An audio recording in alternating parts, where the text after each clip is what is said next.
পদার্থবিজ্ঞান দ্বিতীয় পত্রে এমসিকিউ দেখান একটি সুখবর। তো সেই বিষয়টি নিয়ে আজকে আলোচনা করব এবং আপনারা পুরো ভিডিওটি দেখবেন।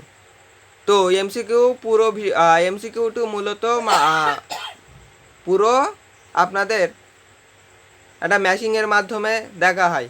তো প্রথমত আপনারা যারা ভুল করেছেন, মার্জিনের ভিতরে আপনার খাতার ভিতরে এরমভাবে কোনো দাগ করেছেন, বা আপনারা মার্কার বা কোনো একটা কলম ব্যবহার করেছেন, বা বিভিন্ন রেজাল্ট শিট এরা ভুল আসবে, আপনাদের রেজাল্ট আসবে না।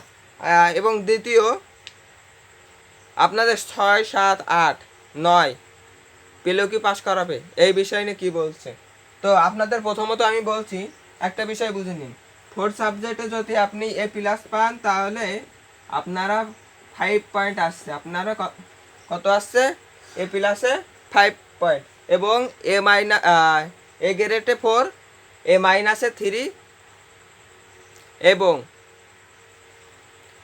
সিতে 2।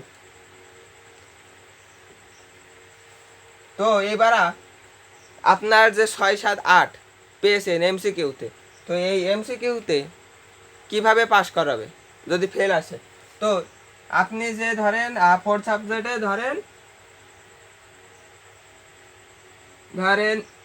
A- পাইছেন, তাই A- সমান কত? 3। তখন কিভাবে যোগ করবে? আপনার এই সাবজেক্টে 0, আমি এখানে বুঝার সুবিধার্থে A+, B, C, তো এখানে সব কলাই যার যার যেমন হতে পারে, সেখানে এইটাই নাম্বার দিয়েছে, আর এইটা এভ হয়েছে বলে আপনার নাম্বার দেয় নাই। তো কিভাবে যোগ করবে 4th সাবজেক্ট? আপনি যে A- পাইছেন 4th সাবজেক্টে, এখানে 3 পয়েন্ট, তাই এবার কিভাবে যোগ করবে?